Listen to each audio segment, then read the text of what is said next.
Welcome to Hear Our Story, the podcast where first-generation Palestinian voices take center stage. I'm Elias. And I'm Janice Farhat. Together, we're sitting down with family, friends, aunts, uncles, and yes, all your cousins too, so we can share the rich, complex stories of growing up between two worlds, the land that gave us life and the one that lives forever in our hearts. They are not just our stories. They're stories that will feel familiar, maybe even like your own. So grab some coffee, get comfortable, and let's dive into these conversations that are as enlightening as they are entertaining. Imagine being a child in Palestine, experiencing the first Intifada in 1988. You and your family are already living in a refugee camp under occupation, with limited means and constant worry. An army of tanks surround you, with a force that visibly outnumbers you. One side has all the resources and a clear advantage. The other has nothing but their will to stay strong, to try and defend what is left of their land. Like many children of the time, they grow tired of the circumstances, but also become fearless of what is ahead. To be honest, there's really nothing they haven't faced. One day, an 8-year-old boy with tears in his eyes picks up a stone, grips it in his hand, and throws it at an oncoming Israeli army tank. Little did this 8-year-old boy know that his determination would change the course of his life. Because you see, a young photographer covering the story of the Intifada snapped the photo of this 8-year-old hurling the rock at the Israeli tank. That boy was Ramzi Aburedwan. The photo would become one of the most famous images of the first Intifada and the story behind the best-selling novel, Children of the Stone, by Sandy Tolan. Thankfully, not only did Ramzi survive the Intifada, but he thrived. A short while later, a Palestinian musician recognized Ramzi's musical talents, and Ramzi became a musical protege, earning a scholarship to study music at a prestigious conservatory in France. Today, his accomplishments are impressive.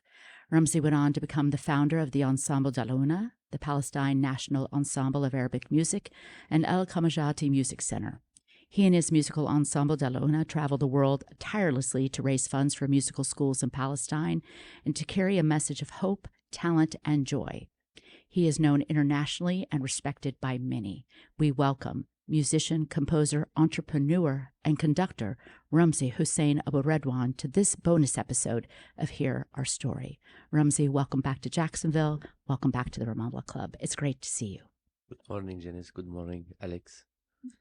Ramzi, it's great to have you back. And again, I'm showing off to Alex. I have my copy of Children of the Stone that you and Sandy graciously autographed 9 years ago. Very jealous. Very jealous. You'll bring your copy tonight, right, Alex? I will. We had the pleasure, of course, of meeting you and your wonderful team 9 years ago when you performed one of the most talked about cultural concerts we ever hosted at the club.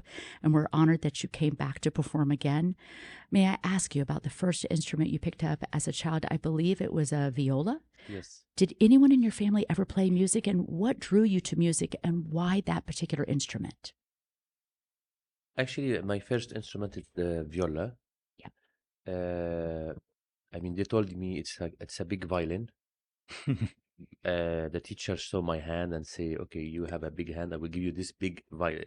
Okay. Because They felt like it would fit you, right? yes, little people know the difference between the viola and the violin, but it's like the big brother or sister of the violin. Okay. Yeah, that's my first instrument. No one of my family was playing music, but my grandfather was really in love of this old music, Arabic ancient music of Kulthum, Muhammad Abdul Wahab, and I will sit with him every day at 5 or at 6, and we listen like we have just a ritual, listening 1 hour radio, and I have discovered that I would memorize all Kulthum songs from these hours that we had spent with my grandfather every day in the camp.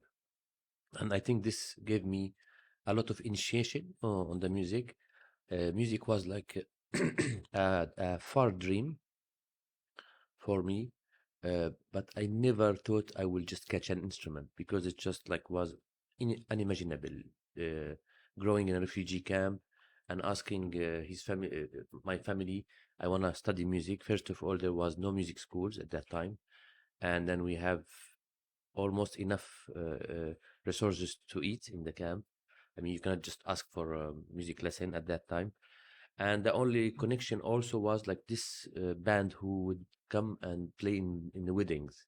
And in a refugee camp, the wedding would happen in the street, and that was actually our concerts for the children, that we would go and then listen to the musicians playing, who would just play for 4 or 5 hours.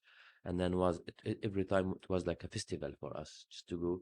You know, in the camp, the people don't wait for an invitation. They would just invite themselves and they go to the wedding and to listen to the musician and seeing people dancing. And I was very astonished by the musicians who were playing on the stage, and was astonished by this magic, you know, seeing their finger going down and up, and the melody changing, and all the maqam changing. I didn't understand what's going on, what's happening with this melody, how they just appear and go like this, and they change, and it's remained like in my big question until I catch the viola in the first workshop I did in the Popular Arts Center in Albira city near Ramallah. And from this day, a door opened to the planet. Oh, how beautiful. How beautiful. Beautiful. You had numerous opportunities to stay abroad and live a more comfortable life, but there seemed to be an internal compass that pulled you back home. Was there an inflection point where you said, I'm going to take the road less traveled and go back to Ramallah to start music schools? And how did you navigate that decision? Also, how would you advise a younger musician today facing that same fork in the road? What would you tell him or her? I mean, the music have really completely changed my life in a positive way, gave me a big tool of expression, helped me find a lot of way of taking out all the anger and express my negative energy into uh, beautiful energy. I wouldn't just keep it for me. You know, it was too difficult for me just to keep it only for me. That's what my conscience just pushed me and say, you should repeat this luck and chance and opportunity for other kids, because we are a lot seeking this in Beautiful. Palestine. Yes, Beautiful. that makes perfect sense. Mhm. And Ramzi, you shared that beautiful story of the connection with you and your grandfather listening to music together. Are there other musicians and mentors? Who were they that inspired your musical style of today? Yeah, I mean, all the Arabic scene at that time, you know, in a refugee camp in Palestine, we didn't have that much proposition to listen, because we have two channel at that time. I remember we have only the Jordanian channel, Hmm. and by obligation the Israeli channel. You know, You had no choice. you have no choice. Yeah. And we wouldn't like really listen too much, have this variety we have today on iTunes, Spotify. Spotify, Oh my gosh. YouTube. The world is Yeah, at your it's feet today. completely, yeah, it's Yes. completely changed. But the wedding was the one where I really would collect all of these traditional songs, and I will really memorize them, because at this age your brain is really fresh, and then if you're interested by something, then you memorize it, and then it's there, and it come back to me today in all my compositions, in all my arrangement. In the concert this evening, you will see how we can bring this back into the world. That's amazing. So, really, the music came directly from the concerts you listened to as a child at the camp. Whenever any wedding, any event happened, specifically weddings. So, whatever the couples picked, whatever the band they hired, or not hired, but whatever was chosen, Yes. those are the songs that inspired you. Yes, and then later on, yes, when I came for the first time to the US in 1997 Yeah. for a workshops Yes. at Apple Hill, Yeah. I started to Pick your style, so to speak, that you yes, really. or get like to know other styles, like the Sure. Western music, the Mhm. classical Western music. And then later when I went to France, it just opened another big door Of course. on all other styles, like from Asia, from Middle East, from Africa, from Mhm. Latin America. And then it's just enrich your knowledge about the music, and then you again put this together in your experience with your own music. And you would see in my in my music. I'm playing some of our music, but I do some compositions. But if you look to the identity of this music, it's not only Palestinian, it's not French, it's not this or this. It's just like a mixture of all what we live, what I experience, and it just go out in sound. Absolutely. Beautiful. Ramzi, let's take a moment to highlight some of your projects. The Palestine National Ensemble for Arabic Music, for example. Talk to us about how that began, and also if someone wanted to create a cultural project that lasts, what's a decision you made early on that sort of set the foundation for everything else? Actually, the idea behind the Palestine National Music for Arabic music, it was uh, just to coming back to the time before where Palestinian already were and had this type of project and musical ensemble, and that actually that ensemble, it's just to break on the border and the isolation of the Palestinian being only alone, Hmm. because we're a part of a whole entity which is the Arabic culture, and then we cannot just distinguish the Palestinian alone as a only culture. Palestinian were like a part of this big culture, and it existed. And I was inspired by the Jerusalem radio Mhm. ensemble, which existed in the 1930 with the broadcast radio in Jerusalem. That ended unfortunately after many attack from at the time uh, extremist Zionist group who ended by bombing the radio station Hmm. at that time. And this radio station, by the way, was led for a certain some years by Ibrahim Tukan, and many of the Arab musicians would come and they would just share and play together with the local musicians, and it was like a huge hub of music in the region, because all the region at that time didn't have radio. Only Palestine and Egypt would have these two radio. Jerusalem, one in Jerusalem and one in Jaffa. Hmm. And I just would say, why just not restarting and rebuild?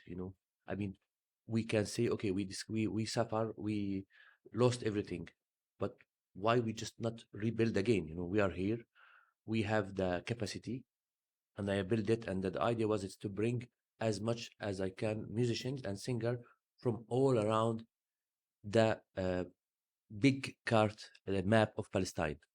That's why we had like musician singers from the zone of Al Khalil, Hebron, from Jenin, other musician, Palestinian musician from Jaffa, from Nazareth, other would come from Gaza also. And the idea is to bring this unity together, and the music will just break all of these border and segregation.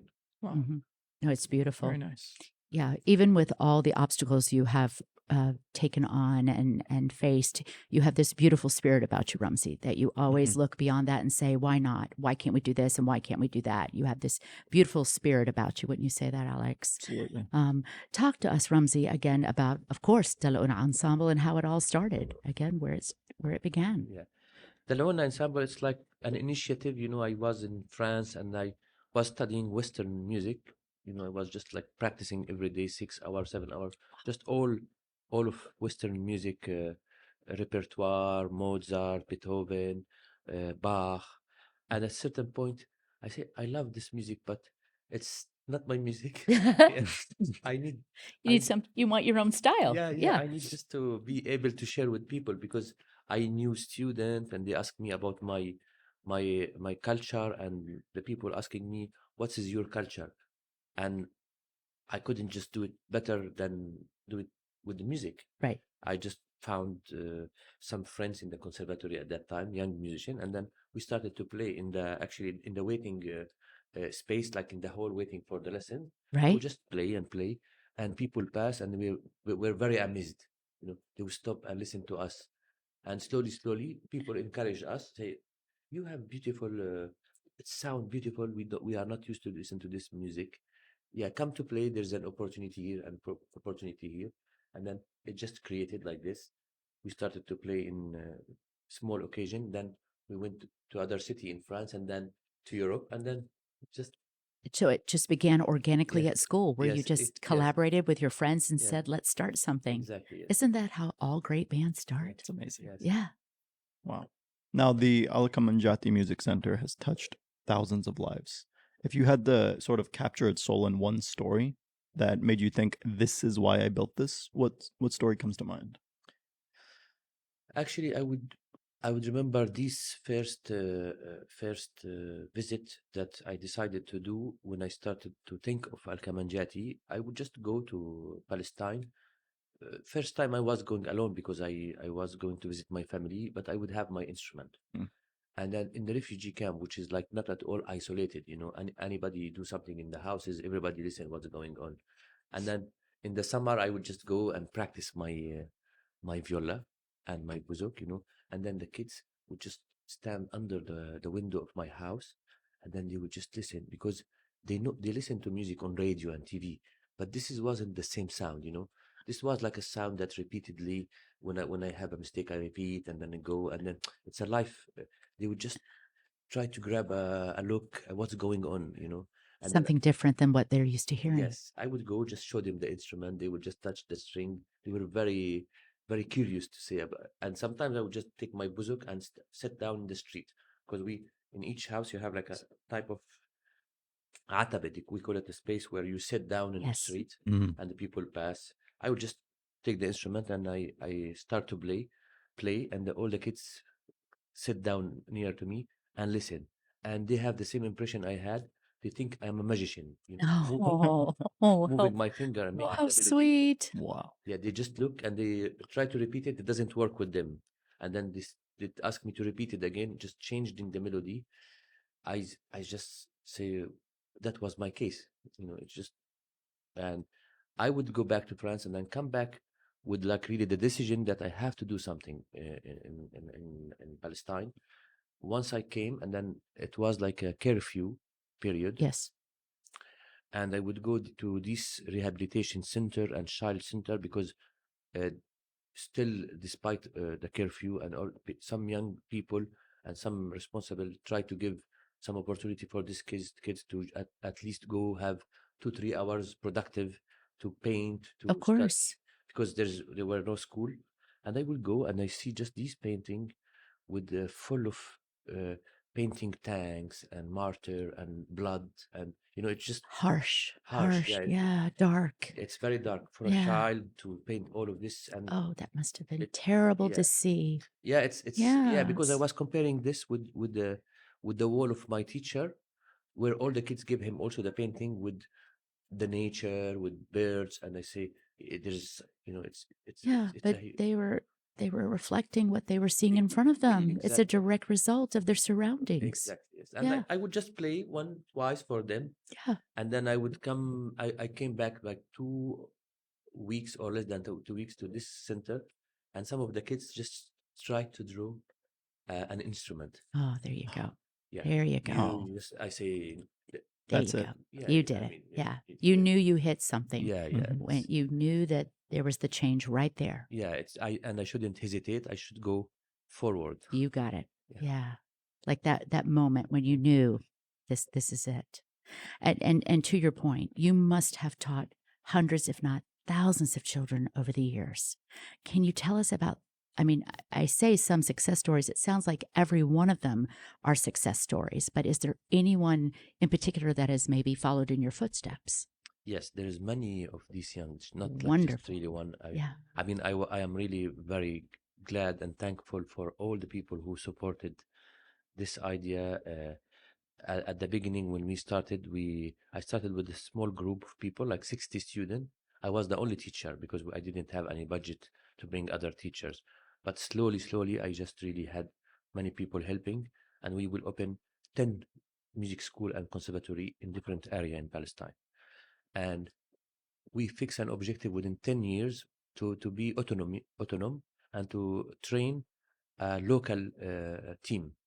And then today, most of our teachers are Palestinian from the first generation that I taught. Excellent. Wow. Excellent. You know, and Wow. it's Full circle moment, Ramzi. exactly. Full Yeah, circle moment. I feel very proud, and relief because I was always counting on these teachers coming from abroad, and sometimes at the airport would not let them come in Of course, when yeah. when there's a war like today. Visas, you name it. Yeah, all of the above. Nobody can come in. I just have an example, in Jenin, one of these young named Yanal, for example. We nobody could go to Jenin to teach during the war because Jenin had a harsh time and then completely was destroyed, the city center, and no other teacher from Ramallah and other area could go to teach there. But we handled the program with the teacher, with the young who just grew up with us. They handled the whole program. Unbelievable. Wow. That was my big relief. And just what's happened if everything closed. Yeah. We can keep on with music. Yeah, because internally you have the students that you raised and you taught now teaching Exactly. new students. Must feel so heartwarming. Yeah. Yes, it's really Beautiful story, Ramzi. Beautiful. Oh my gosh. Reap and sow. Mm-hmm. Now, you've been quoted as saying, borders have been created by human beings, but through music, we can dream and break down these borders. Can you paint a picture of a moment where music did dissolve a border, where the room changed and you thought, this is the power of music? When I went for the first time to New Hampshire in the US, I was supposed to play in the chamber music group. We were 4 people. And then I received my music part. At that time, I received it by fax because there was no all of the technology of today. Mm-hmm. And then I just took the part when we arrived gathered in New Hampshire. I looked to my part, and then I went to look to the other part of the other. I thought each of them would have a part in his language.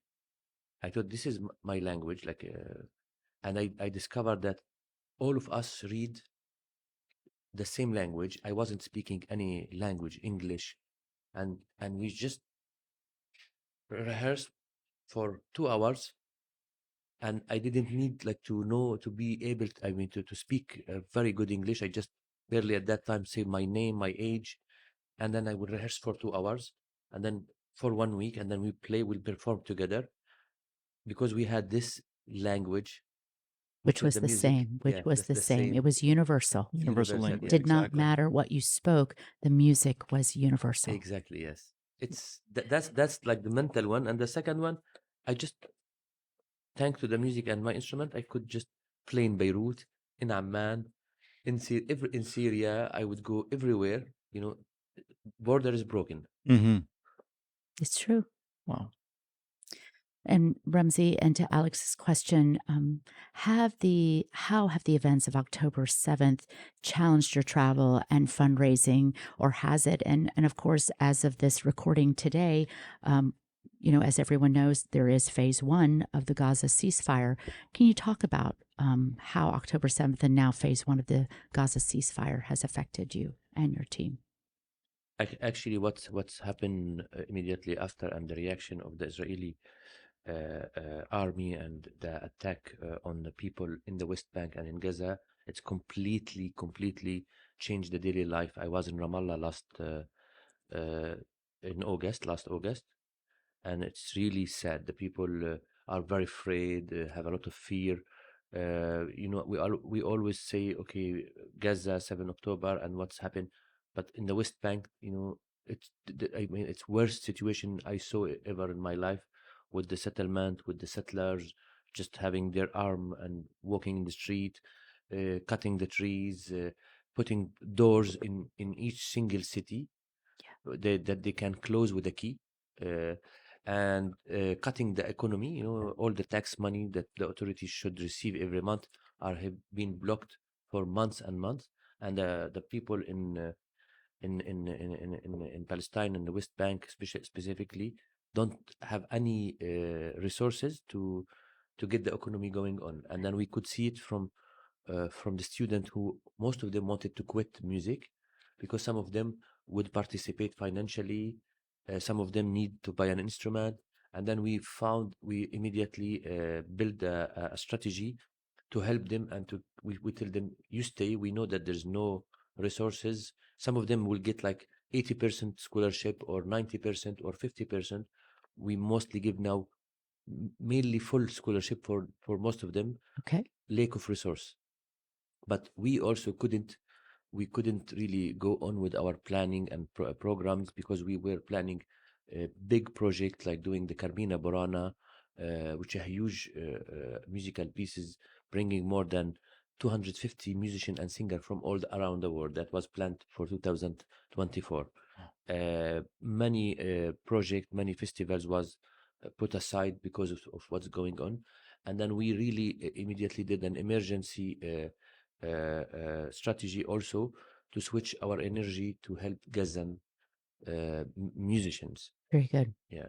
Yeah. And I just called immediately my team with whom we worked in Gaza, all the musicians. I asked them first of all to do a survey and to send me a survey of all the musicians, their family, the exact number of each one. I need a list of them, and I want to follow them.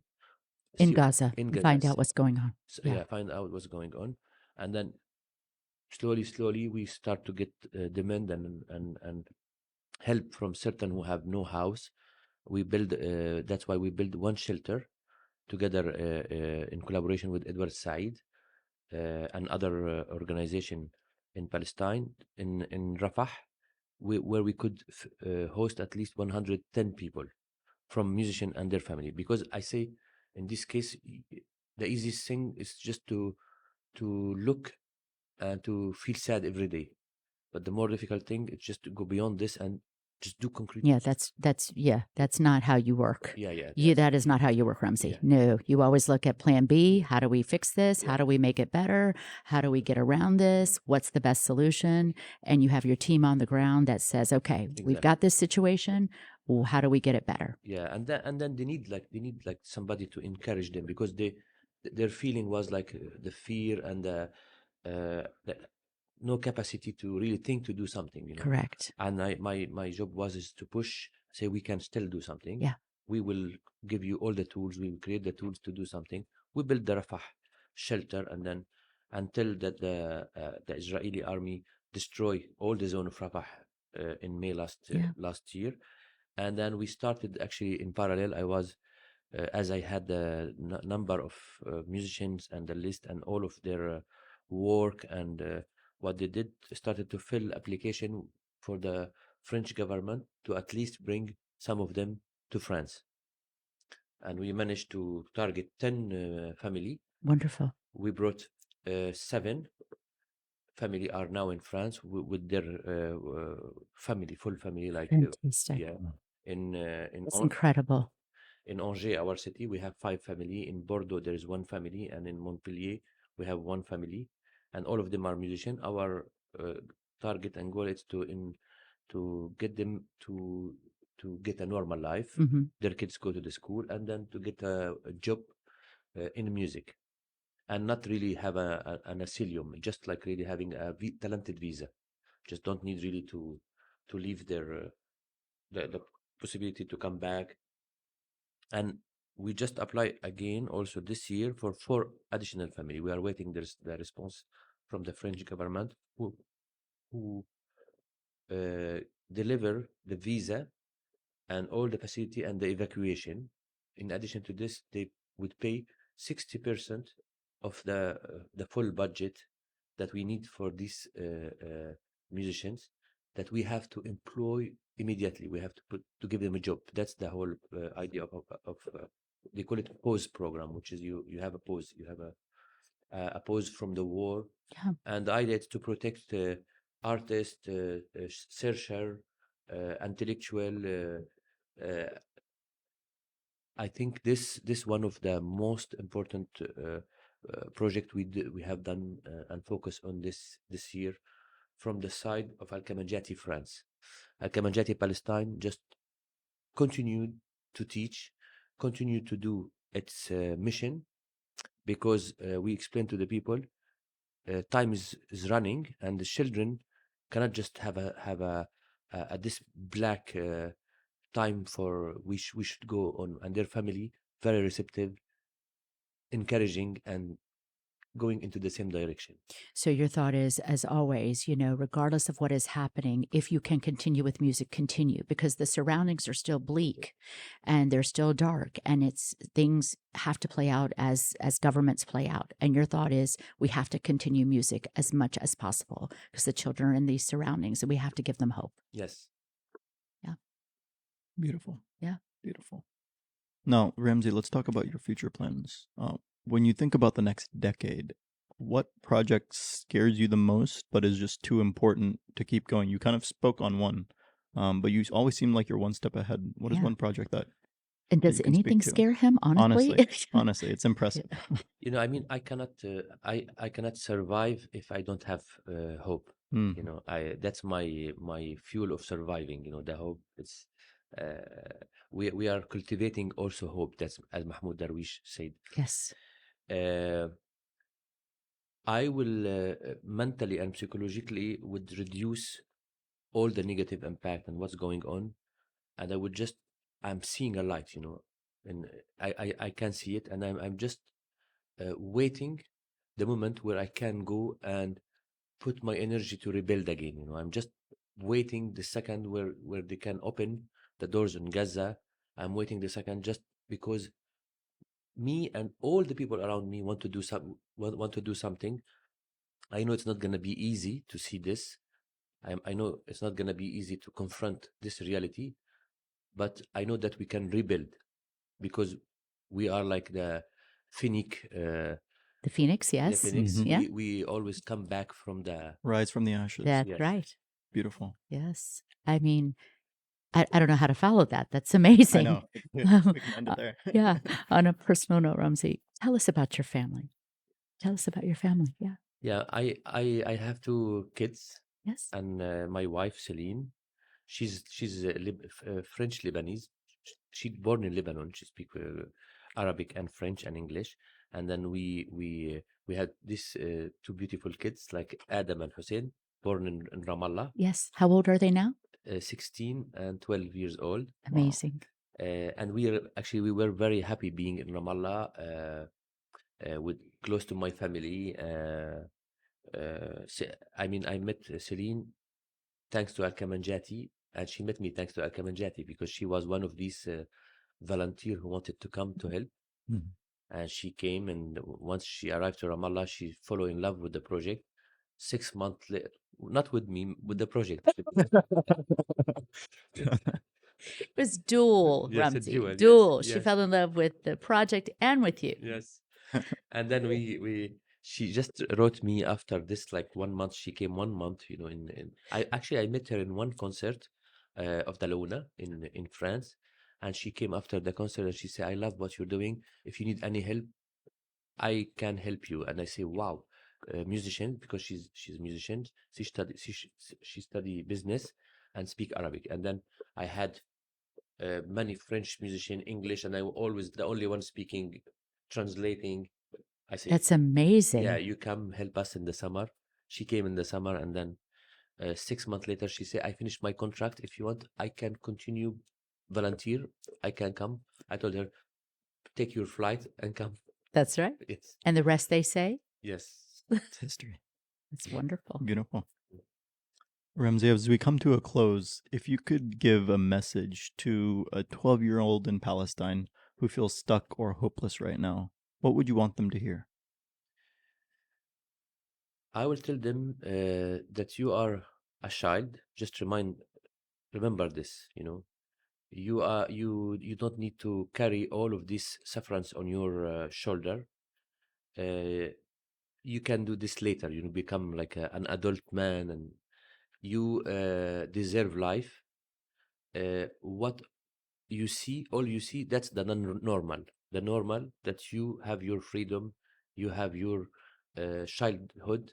You grew up and have the freedom and the right to exercise your childhood as any of the other children in the world. Beautiful. And what can someone listening to this podcast in Jacksonville, for example, do right now? Something small but real to support your mission. We do have many opportunity to support our work. You know, we have Al Kamanjati website. where we really host musicians, volunteer to Palestine. But if the people are not musician or volunteer can come to Palestine, people can go and donate. We have like a tax deduction partner in the US. We now also raising fund to be able to cover the missing percentage for the Gazan family. Okay. This year they just actually approved the renewal for the second year, and we need to raise like to the 40%. Now will be for 11 family, and which is like an amount of 300,000 euro. We already raised more than 100, and Wow. many community people, musicians are doing this. And in the US, I think we will, by the end of my tour, I hope we could gather at least 50 to 70,000. That's wonderful. But I am always not afraid from this. That's, I say we do the project, we do the thing, and the money will come after, because I believe the people are very sensitive to this. Mm-hmm. I can share with you the QR code. Yeah, or any specific websites you'd Yes. like to talk to Yes. us about.